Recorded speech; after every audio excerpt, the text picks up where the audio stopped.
Crash Course Philosophy is brought to you by Squarespace. Squarespace, share your passion with the world. I don't know if you've noticed this, but all of our discussions about ethics so far have had one thing in common: God. Divine command theory, for example, argues that what's good and what's not are determined by a deity, whether that's the God of Abraham or a panoply of gods who come up with ethical rules by committee. And the theory of natural law, as advanced by Thomas Aquinas, says that morality comes from us, but only because we were made by God, who preloaded us with moral sensibilities. But many other thinkers have argued that humanity's moral code doesn't come from some supernatural force. 18th century German philosopher Immanuel Kant, for one, thought that religion and morality were a terrible pairing, and if anything, the two should be kept apart. Instead, Kant argued, in order to determine what's right, you have to use reason, and a sense of consideration for other people, and, at least the way I'm teaching it today, chom-choms.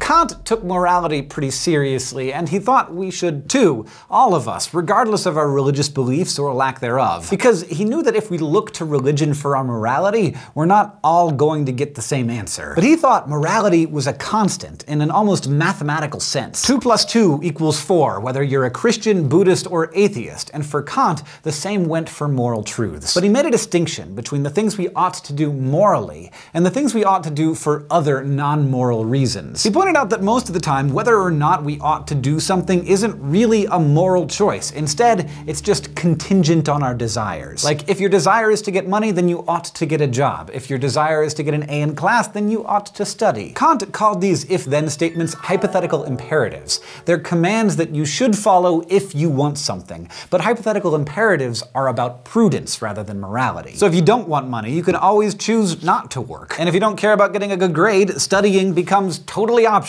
It'd be a terrible option, in my opinion, as an educator, but still, optional. But Kant viewed morality not in terms of hypothetical imperatives, but through what he called categorical imperatives. These are commands you must follow regardless of your desires. Categorical imperatives are our moral obligations, and Kant believed that they're derived from pure reason. He said it doesn't matter whether you want to be moral or not. The moral law is binding on all of us. And he said you don't need religion to determine what that law is, because what's right and wrong is totally knowable just by using your intellect. Okay, so how do you figure out what's moral? Kant said the categorical imperative can be understood in terms of various formulations, basically different ways of phrasing or looking at the same essential idea. And he came up with 4 formulations of the categorical imperative. Let me tell you about the 2 most popular ones. The first formulation of the categorical imperative is often known as the universalizability principle. And Kant phrased it this way: act only according to that maxim, which you can at the same time will that it should become a universal law without contradiction. Okay, Kant. Pretty wordy guy, so let's unpack what he was saying. A maxim is just a rule or principle of action, and a universal law is something that must always be done in similar situations. So, as a Kantian, before I act, I would ask myself, what's the maxim of my action? In other words, what's the general rule that stands behind the particular action I'm considering? Let's say you forgot your wallet in your dorm this morning. You don't have time to get it between classes, and you're really hungry. You notice that the student working at the snack kiosk in the Union is engrossed in a conversation, and you could easily snag a banana and be on your way. Sorry, chom-chom. I mean chom-chom. You could easily swipe that chom-chom and be on your way. Is it okay, morally, for you to do this? Well, the particular action you are considering, taking a chom-chom from a merchant without paying for it, is stealing. And if you approve of the maxim of stealing, which you're doing whether you admit it or not, then what you're actually doing is universalizing that action. You're saying that everyone should always steal. If you should be able to do it, then everyone should be able to do it. The thing is, this leads to a contradiction. And remember,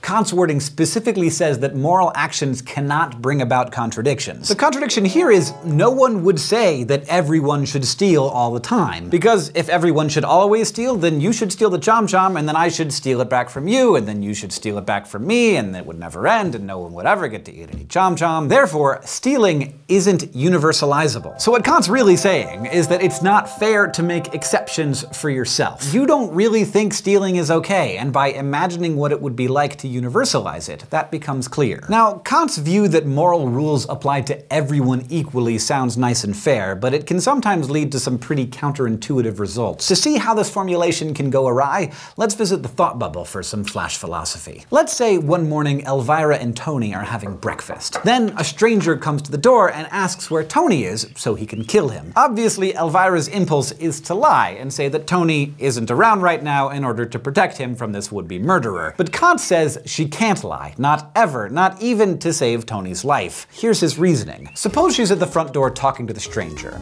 At the time, she thinks Tony's in the kitchen where she left him, but it turns out that he was curious about the caller, so he followed her into the living room and heard the stranger make his threats. Fearing for his life, Tony slipped out the back door. Meanwhile, Elvira, in her desire to save him, tells the stranger that Tony isn't there even though she thinks he is. Based on her lie, the stranger leaves and runs into Tony as he rounds the corner heading away from the house and kills him. Had she told the truth, the stranger might have headed into the kitchen looking for Tony, which would have given Tony time to escape.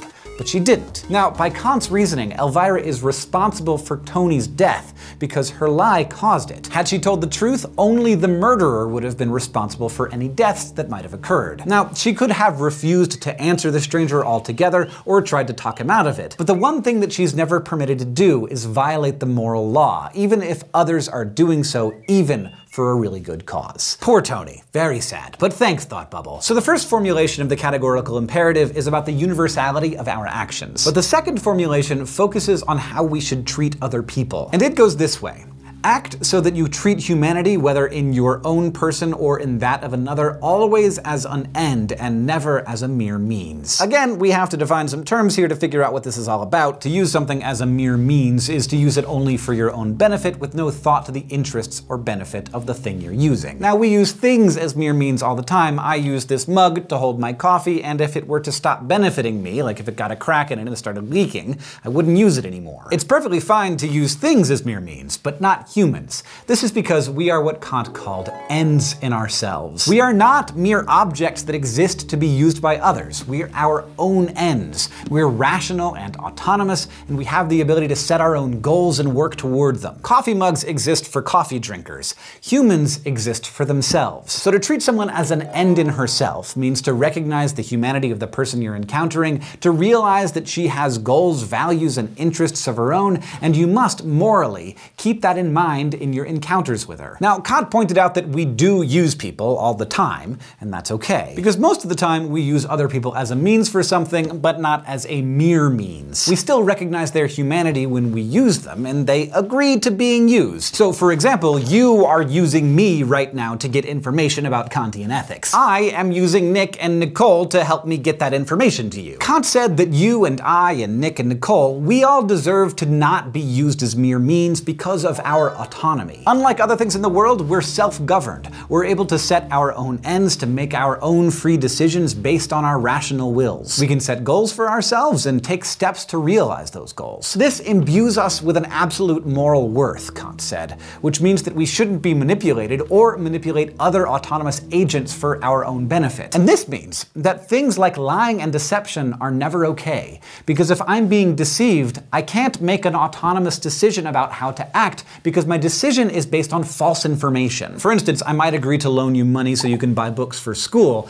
but I wouldn't agree to loan you money so that you can get a new Xbox. I'm sorry, but no. So when you lie to me about what you're going to be doing with the money you're asking for, you rob me of my ability to autonomously decide to help you. You've treated me as a mere means to accomplish your goals with no thought to my own goals and interests, and that's a violation of Kant's second categorical imperative. So, Kant argued that proper rational application of the categorical imperative will lead us to moral truth that is fixed and applicable to all moral agents. No God required. Of course, not everyone agreed with him, so next time we're going to check out a theory that is in many ways the antithesis of Kantianism: utilitarianism. Today, we learned about Kant's ethics. We talked about hypothetical and categorical imperatives, the universalizability principle, autonomy, and what it means to treat people as ends in themselves rather than as mere means. This episode of Crash Course Philosophy philosophy is made possible by Squarespace. Squarespace is a way to create a website, blog, or online store for you and your ideas. Squarespace features a user-friendly interface, custom templates, and 24/7 customer support. Try Squarespace at squarespace.com/crashcourse for a special offer. Squarespace. Share your passion with the world. Crash Course Philosophy is produced in association with PBS Digital Studios. You can head over to their channel to check out a playlist of the latest episodes from shows like Deep Look, First Person, and PBS Game Show. This episode of Crash Course was filmed in the Dr. Cheryl C. Kinney Crash Course studio with the help of all these awesome people, and our equally fantastic graphics team is Thought Cafe.